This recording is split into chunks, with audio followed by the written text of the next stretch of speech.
സാബു ചേട്ടന്റെ കൂടെ ഗെയിം കളിക്കാൻ ഇവിടെ ഉണ്ടായ ഒരു രാജാക്കന്മാരെ കൊണ്ട് പറ്റില്ല. സമൂഹത്തിന്റെ കണ്ണാടി എന്നാണ് ഞങ്ങള് ബിഗ് ബോസിൽ ലാലേട്ടൻ പറഞ്ഞത്. സാബു ചേട്ടനായിരുന്നു സമൂഹത്തിന്റെ കണ്ണാടി. ഞങ്ങളെ മുഖത്ത് നോക്കും ഞങ്ങൾ ഇങ്ങനെ, നിങ്ങളാണല്ലേ ആ കണ്ണാടി പാടി എന്നൊക്കെ പറഞ്ഞിട്ട് പോകും. അഖില് ശരിക്കും നിങ്ങളുടെ സീസണിലേക്ക് വന്നിരുന്നെങ്കിലോ? അയ്യോ അഖില് ഓടി തന്നെ ഒരു രാജാവാൻ പറ്റുമെന്ന് ഞാൻ വിശ്വസിക്കില്ല. അഖില് ഇത് കേൾക്കുന്നുണ്ടല്ലോ ഇല്ലേ? യെസ് കേൾക്കണം കേട്ടാടാ നീ. എന്നിട്ട് നീ ഇതിന് ബദലായിട്ട് വരണം. എന്നിട്ട് വേണം. മണിക്കുട്ടനൊക്കെ അങ്ങനെ ഒരു എക്സലന്റ് ഗെയിമർ ഒന്നുമല്ല. മണിക്കുട്ടൻ വ്യക്തിത്വം കൊണ്ട് ട്രോഫി വാങ്ങിച്ചവനാണ്. സാബു ചേട്ടന്റെ കയ്യിരിക്കുന്നത് ഗെയിം എന്നല്ല, വേറെ ആ സീസണിന്റെ പോലെയുള്ള ആളുകളുണ്ടോ വേറെ സീസണിൽ? അത്രയും വലിയ പുലികള് ഒന്ന് ആലോചിച്ചു.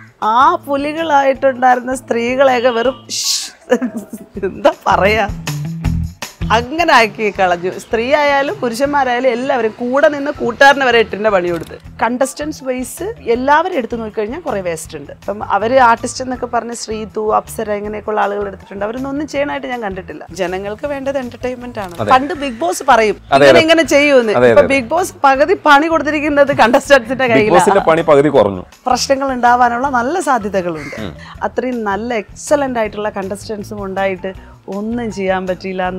അതുകൊണ്ട് ഇപ്പോഴിരുന്ന് ആലോചിക്കും, ഈ സീസൺ 1 ഉണ്ടായിരുന്ന എല്ലാവരും ഒരുമിച്ച് ഒരു സീസണും കൂടെ ഇട്ടാലും ജനങ്ങൾ മൊത്തം സ്വീകരിക്കും എന്നുള്ളൊരു. ബിഗ് ബോസ് കേൾക്കുന്നുണ്ടോ? ബിഗ് ബോസ് വിളിക്കും ഇങ്ങനെ ദിയ കൺഫ്യൂഷൻ റൂമിലേക്ക് വരെ. ഇതൊക്കെ ശരിക്കും ഒരു മുഴക്കം പോലെ ഉണ്ട്. ശരിക്കും അതൊരു വല്ലാത്തൊരു ലൈഫ്, ഒരു ലക്ഷറി ലൈഫ് തന്നിട്ട് ജയിലിൽ ഇട്ടേക്കുക. ഇത് ഇവിടത്തെ ഒരു സിസ്റ്റമായി മാറി കഴിഞ്ഞു. മാറ്റമില്ല എന്നാണ്. ദിയാസനയാണ് നമുക്കിപ്പോൾ. ഹായ് ദിയ.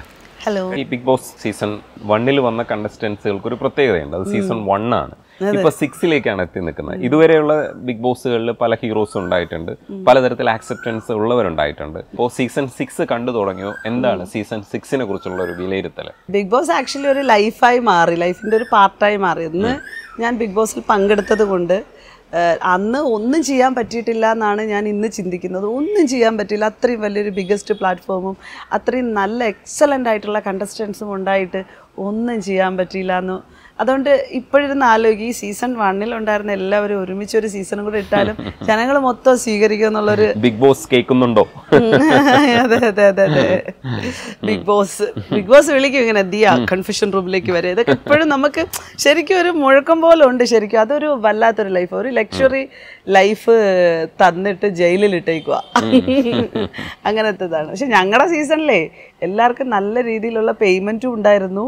ഞങ്ങളുടെ സീസണിൽ എല്ലാവരെയും ഭക്ഷണം തരാതെ കഷ്ടപ്പെടുത്തുകയും ചെയ്തു അതുപോലെ. പക്ഷെ സീസൺ 2 മുതൽ എനിക്ക് തോന്നുന്നു ആളുകളുടെ ഹെൽത്തിനൊക്കെ അവർ കുറച്ചുകൂടെയൊക്കെ ഒരു ഇതൊക്കെ കാണിച്ചു. ഞങ്ങളൊക്കെ ഒരു മുട്ടയ്ക്കൊക്കെ വേണ്ടി അടിയുണ്ടാക്കി കണ്ടിട്ടില്ലേ നിങ്ങൾ സീസൺ 1? സീസൺ 6 നിൽക്കുമ്പോഴത്തേക്കും സീസൺ 6 ഒക്കെ പാറ്റേൺ ഒക്കെ എനിക്ക് ഭയങ്കര ഇഷ്ടപ്പെട്ടു. എന്താ പറയുക, നമ്മുടെ സീസണിൽ എന്ന് പറഞ്ഞാൽ ഇപ്പോൾ രഞ്ജിൻ ചേച്ചി ആയിക്കോട്ടെ, പേളി, ശ്രീനി, സാബു ചേട്ടൻ, അർച്ചന, ശ്വേത ചേച്ചി, ഇത് എല്ലാവരും, ബഷി ആയിക്കോട്ടെ, നമ്മളിങ്ങനെ ഒരു ഇപ്പോഴും നല്ല കണക്ഷൻസ് തന്നെ കേട്ടോ. എല്ലാവരും നല്ല സൗഹൃദങ്ങൾ തന്നെയാണ്. നമ്മളിപ്പോഴും പേഴ്സണലി പലരുമായിട്ടും കോണ്ടാക്ട് ചെയ്യാറും സംസാരിക്കാറൊക്കെ ഉണ്ട്. പക്ഷെ ഇന്ന് സീസൺ 6 എന്ന് പറയുമ്പം നല്ല അടിപൊളി ഹൗസാണ്. നല്ല അടിപൊളി പുതിയ പാറ്റേണൊക്കെ വെച്ചിട്ടുണ്ട്. ഒരു 3 ചെറിയ റൂമുകളും ഒരു വലിയ റൂമൊക്കെ സെറ്റ് ചെയ്തിട്ടാണ് അവിടെ വെച്ചേക്കുന്നത്. പിന്നെ എനിക്ക് പറഞ്ഞ പോലെ കണ്ടസ്റ്റൻസ് ഞാൻ എക്സ്പെക്ട് ചെയ്ത കുറച്ച് പേരൊക്കെ ഉണ്ടായിരുന്നു, അവരൊന്നും ഇല്ല.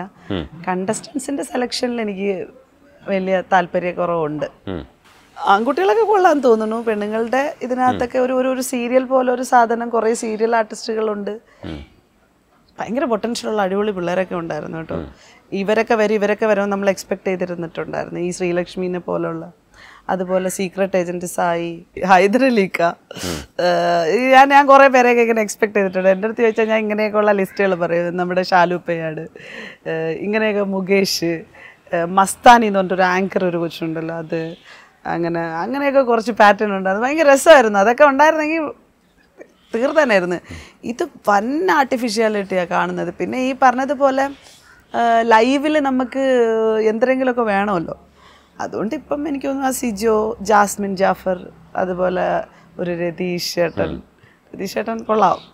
ഒരു ഉണ്ടയിൽ വന്നതാ. ഓവർ പെർഫോമൻസ് നമുക്ക് കേട്ടോണ്ടിരിക്കാൻ ഭയങ്കര ഇറിറ്റേറ്റിംഗ് ആവുന്നു. പക്ഷെ ആളുണ്ടാക്കുന്ന കണ്ടന്റിനെ ഇവർക്ക് ചെയ്യാൻ പറ്റുന്നുള്ളൂ, ഓപ്പോസിറ്റ് പണിയെടുക്കാൻ പറ്റുന്നുള്ളൂ. വേറെ ആരും സ്പെഷ്യലായിട്ടൊന്നും ചെയ്യുന്നില്ല. ഇയാൾ ഉണ്ടാക്കുന്ന സാധനത്തിനകത്ത് ഓപ്പണന്റ് ആയിട്ടാണ് ഇവർ വരുന്നത്. പക്ഷെ ഇവർ നിന്ന് വേറെ ആരുടെങ്കിലും ഒരു പണിയെടുത്ത് ഇതാക്കിയിരുന്നെങ്കിൽ പുള്ളിയുടെ ആ ഒരു സാധനത്തെ കുറച്ചു നേരം മാറ്റി വെച്ചിട്ട് ഇവിടുന്ന് അപ്പുറത്തോട്ട് പോയത്. ഇത് എല്ലായിടത്തും പുള്ളി കയറി നിറങ്ങി. ഇപ്പൊ സൗണ്ട് പോയി, ഇപ്പൊ 24 hours കഴിഞ്ഞപ്പോ ആളുടെ പോയി. ആദ്യ ദിവസം മുതൽ പാട്ടും ബഹളവും ഒക്കെ ആയിട്ട് നിന്നിട്ട് അപ്പൊ ശബ്ദവും നഷ്ടപ്പെടുന്ന ഒരു അവസ്ഥയിലേക്ക് വന്നു. പക്ഷെ പെണ്ണുങ്ങളൊക്കെ നല്ല മത്സരാർത്ഥികൾ ഉണ്ട് കേട്ടോ അതിനകത്ത്. പക്ഷെ ആരും തന്നെ ഒരു ശ്രീരേഖ, ജാസ്മിൻ, ശ്രീരേഖ എനിക്ക് ആക്റ്റീവായിട്ട് കണ്ടതാണ് ഞാൻ പറയുന്നത്. ഇന്നലത്തെ ഗെയിമിനകത്ത് ഗെയിം ചേഞ്ചർ ജാസ്മിൻ ആയിരുന്നു. സുജോയും അസീറോക്കിയും കൂടെ ചെയ്ത പ്ലാനിങ്ങിനകത്ത് ജാസ്മിൻ ആയിരുന്നു ഗെയിം ചേഞ്ച് ചെയ്തത്. അതിനുശേഷം എല്ലാവരും ശ്രീരേഖേനെ ഞാൻ ഇൻഡിവിജ്വൽ പ്ലെയറാണ് എന്ന് പറഞ്ഞിട്ട് ഗ്രൂപ്പായിട്ട് നിന്ന് കളിച്ചു എന്ന് അർജുൻ്റെ വിഷയത്തിൽ പറയുന്നുണ്ട്. അത് പറയുന്നത് സിജോനെ സപ്പോർട്ട് ചെയ്യുന്ന, റോക്കിയെ സപ്പോർട്ട് ചെയ്യുന്ന അത്രയും ക്ലോസ്ഡ് സർക്കിൾ അവരെ പർപ്പസ്ഫുള്ളി അറ്റാക്ക് ചെയ്യുന്ന ഒരിതാണ്. അതാണല്ലോ വെളിയിൽ നമ്മൾ ഗെയിം കാണുമ്പോൾ ഉള്ള ഇൻട്രസ്റ്റിംഗ്. ആക്ച്വലി ശ്രീരേഖയ്ക്ക് വളരെ കൃത്യമായിട്ട് ഗെയിം കളിക്കാൻ അറിയാം. അവർ ഇൻഡിവിജ്വലായിട്ട് തന്നെയാണ് കളിച്ചത്.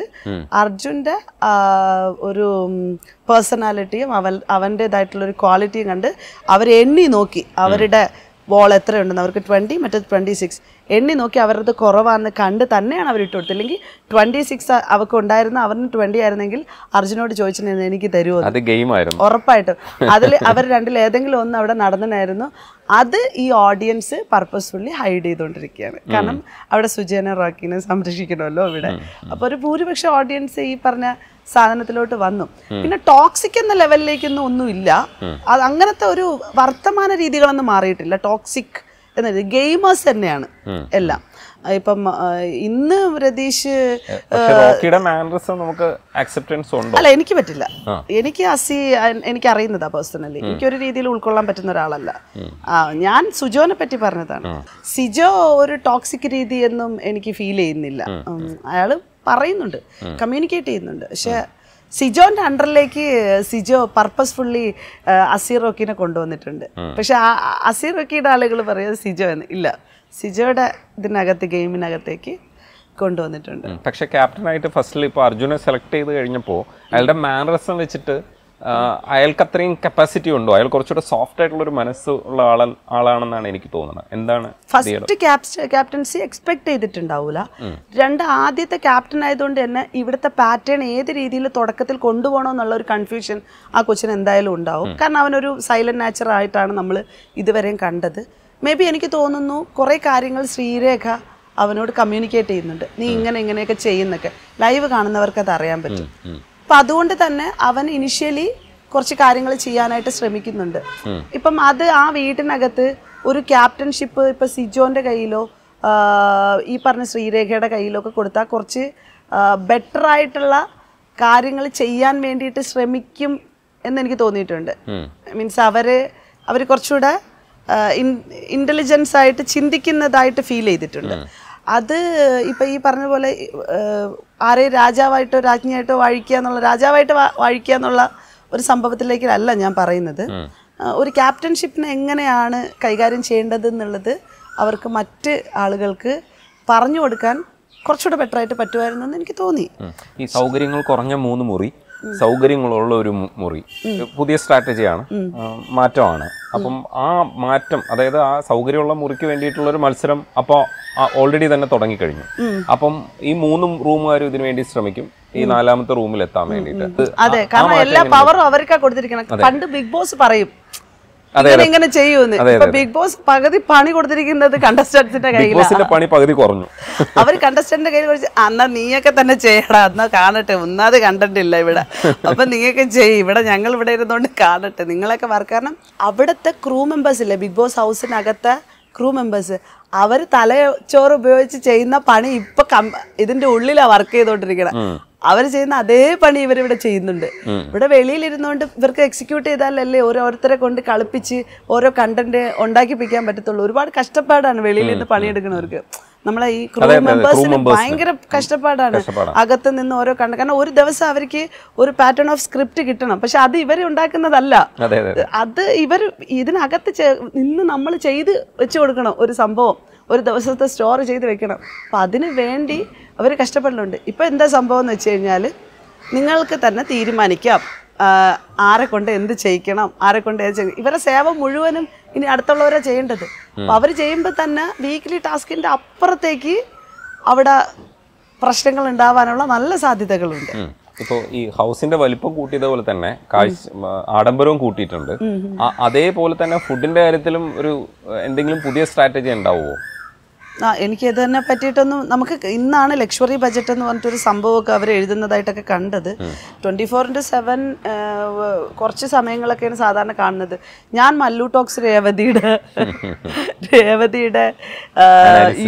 അനാലിസിസ് മാത്രമാണ് കേൾക്കുന്നത്. ശരിക്കും ഞാൻ ബിഗ് ബോസ് ഡയറക്റ്റ് കാണുന്നതിനെക്കാട്ടിലും എൻ്റർടൈൻ ആയിട്ടിരുന്ന് ചിരിക്കും ഈ മല്ലു ടോക്സ് രേവതിയുടെ. അതവർ ഫസ്റ്റ് റിവ്യൂ പറഞ്ഞില്ല, അവർ സെക്കൻഡ് മുതലുള്ള റിവ്യൂ പറഞ്ഞു തുടങ്ങിയതാണ്. എനിക്ക് ആദ്യമൊന്നും അവരോട് ഇഷ്ടമില്ലായിരുന്നു. പക്ഷേ ബിഗ് ബോസിനെക്കാട്ടിലും സൂപ്പർ എൻ്റർടൈൻമെൻ്റ് ആണ് അവർ.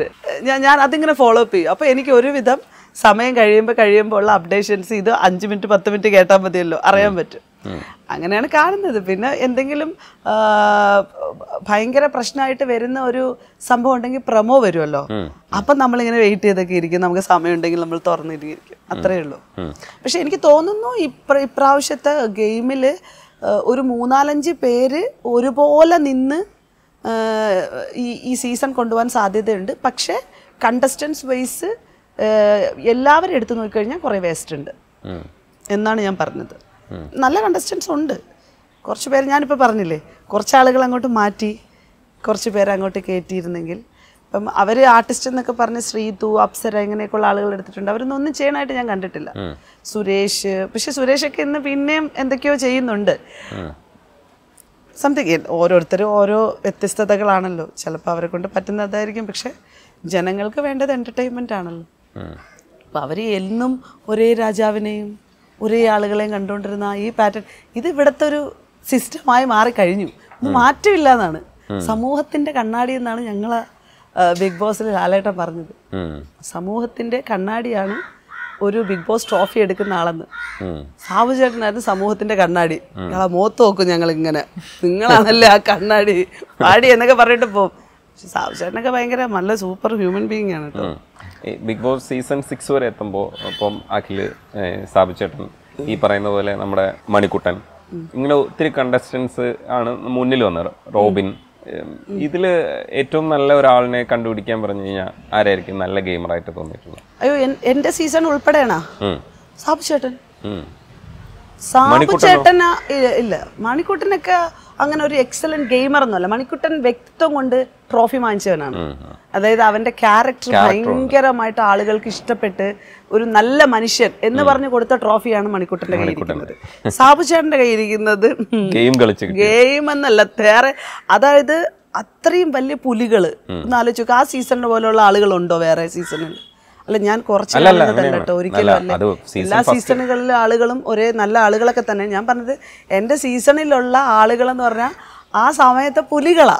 അപ്പൊ ആ പുലികളായിട്ടുണ്ടായിരുന്ന സ്ത്രീകളെയൊക്കെ വെറും എന്താ പറയാ, അങ്ങനെ ആക്കി കളഞ്ഞു. സ്ത്രീ ആയാലും പുരുഷന്മാരായാലും എല്ലാവരും കൂടെ നിന്ന് കൂട്ടുകാരനെ വരെ ഇട്ടിൻ്റെ പണി കൊടുത്ത് അങ്ങനെ ഗെയിം കളിച്ച മനുഷ്യനാണ് സാബു ചേട്ടൻ.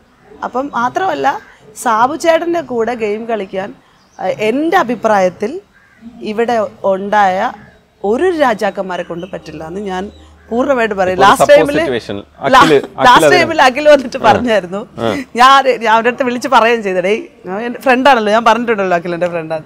അപ്പോൾ ഞാൻ അവരുടെ അടുത്ത് വിളിച്ച് പറഞ്ഞടേ, നീ ഇത് എന്തിനടെ എല്ലാ കണ്ടസ്റ്റൻസിനെയും പറ്റിയിട്ട് ഇങ്ങനെ നീ അടച്ചാക്ഷേപിച്ചു, നിങ്ങൾക്കത് ഫീൽ ചെയ്തു, ഞാൻ നിങ്ങളല്ല പറഞ്ഞത് എന്നൊക്കെ അവൻ പറയുന്നത്. ഞാൻ പറഞ്ഞാൽ അത് നിൻ്റെ ആ സ്റ്റേറ്റ്മെൻറ്റ് എനിക്ക് ഇഷ്ടപ്പെട്ടില്ല. പിന്നെ ഏറ്റവും നല്ല സീസൺ നിങ്ങളാന്ന് പറഞ്ഞത് എനിക്ക് ഇഷ്ടപ്പെട്ടില്ല. ഭയങ്കര കഷ്ടപ്പെട്ടൊരു സീസണാണ് ശരിക്കും. അവിടുത്തെ ക്രൂവും ചാനലിൻ്റെ ക്രൂവിൻ്റെ അടുത്ത് ചോദിച്ചാൽ, ജനങ്ങളോട് ചോദിച്ചാൽ അറിയാം. പക്ഷെ അവിടെ കളിച്ചൊരാൾ നീയാണ്, അതിനെ അംഗീകരിച്ചിരുന്നു എന്നിങ്ങനെ പറഞ്ഞു.